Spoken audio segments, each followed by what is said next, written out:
नमस्कार, आप देख रहे हैं इंडिया वॉच। वक्त हो गया सेंट्रल डिबेट का। सेंट्रल डिबेट में आज हम चर्चा करेंगे एक देश एक चुनाव पर।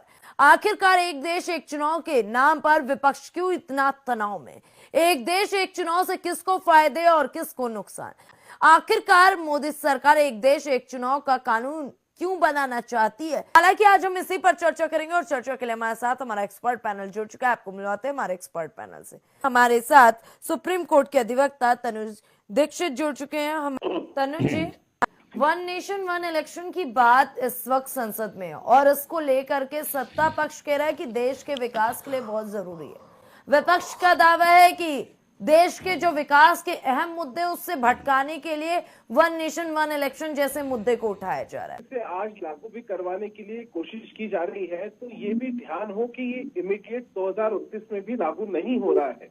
वन नेशन वन इलेक्शन एक प्रक्रिया है और ये नियत तिथि, ये जो कि ड्राफ्ट पूर्व राष्ट्रपति रामनाथ कोविंद के द्वारा जो कमेटी ने बनाया है, कोविंद कमेटी की रिपोर्ट में ये बात निर्देशित है कि एक नियत तिथि है जो तिथि 2029 की लोकसभा सत्र के दौरान की गई है, यानी कि 19वीं लोकसभा जब लगेगी 2029 में, उसके बाद राष्ट्रपति एक देश एक चुनाव की घोषणा करेंगे और तब जाकर के यानी 2034 में, आज से ठीक 10 साल बाद और 2 इलेक्शन के बाद हम वन नेशन वन इलेक्शन का स्वरूप जमीनी स्तर पे देखेंगे।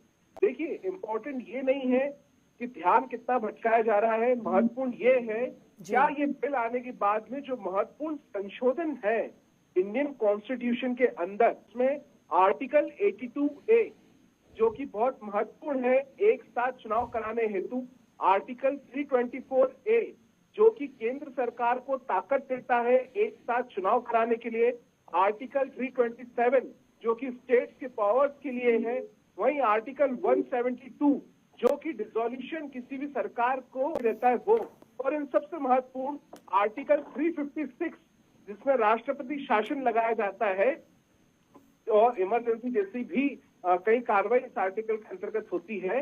ये बहुत महत्वपूर्ण है। क्या ये सभी आर्टिकलों में सहमति के साथ संशोधन होगा? इसके अतिरिक्त the representation of the people's act 1951 जो कि इस देश में विधायकों के लिए, लोकसभा के सदस्यों के लिए, राज्यसभा के सदस्यों के लिए लागू होने वाला कानून है, उसकी एक नहीं कई सारी महत्वपूर्ण धाराओं के अंदर भी बदलाव करने की सख्त आवश्यकताएं रहेंगी। तो देखिए, इस बिल को लाने के से ज्यादा ये भी चैलेंजिंग है। आज बहुमत जरूर मिला है, 269 लोकसभा के जो सांसद है उन्होंने अपना बहुमत इसमें दिया है, लेकिन निश्चित रूप से कहीं ना कहीं ये एक बहुत महत्वपूर्ण है कि किस तरीके से सरकार सारे आर्टिकल, क्योंकि ये किसी कानून में बदलाव नहीं है, ये संविधान में बदलाव होना तय है और ये किस तरीके से इसको रूप दिया जाएगा ये भी स्नेहा देखना होगा। जी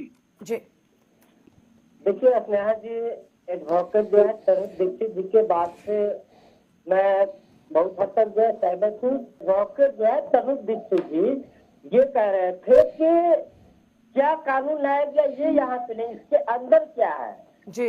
तो वही तो मैं अभी सवाल उठाया ना, मेरा कथन जब स्टार्ट किया तो प्रश्न ही वही था कि अभी की जो जरूरत है, अभी के बुनियादी मुद्दों पे बात होनी चाहिए। तनुज जी जी सर, मेरी भाषा जो है वो कानूनी भाषा है और शायद कानून की भाषा साहब को समझ में नहीं आ रही है।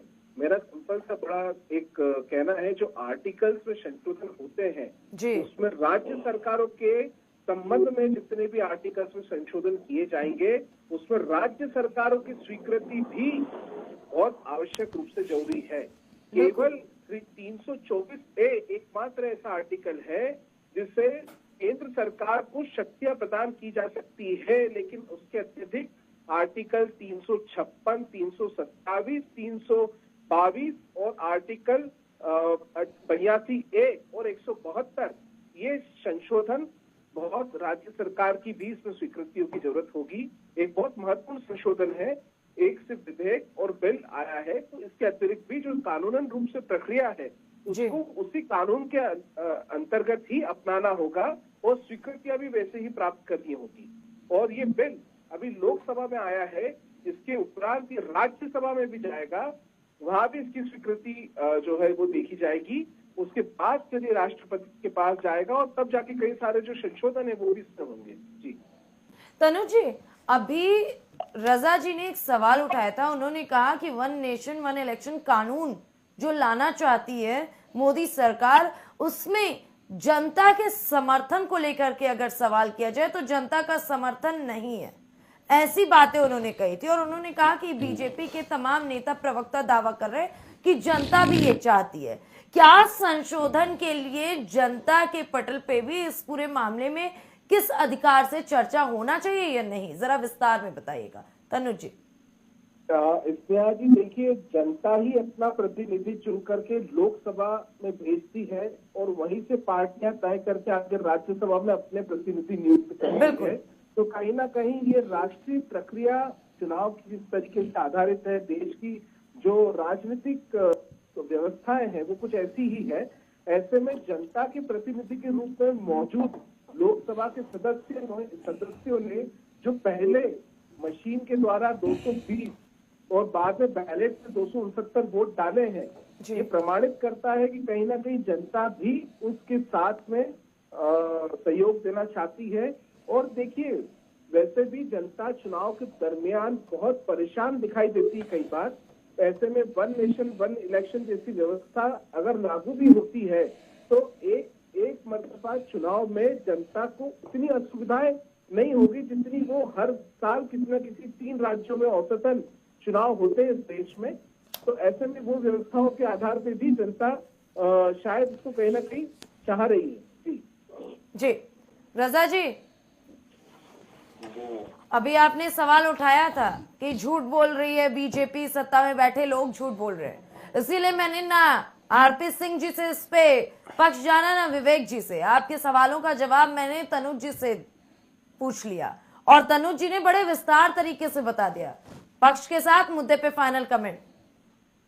देखिए, मैं सभी दोनों जो है मतलब प्रवक्ताओं का जो है और एडवोकेट जो है सभी दीक्षित की भी बात सुनी। तो खैर तनुज दीक्षित जी का जो है अपना विचार है। बिल्कुल तनुज दीक्षित जी के जो है बात से ही मैं कोट कर दूं जो है कि जनता ही चुनकर भेजती है। बिल्कुल सही है, नो डाउट। तनुज जी, मुद्दे पे फाइनल कमेंट।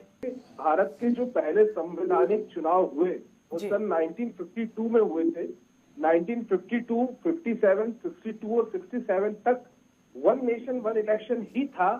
4 चुनाव 20 साल लगातार चले। 68 के बाद क्या स्थितियां बनी देश उससे वाकिफ है।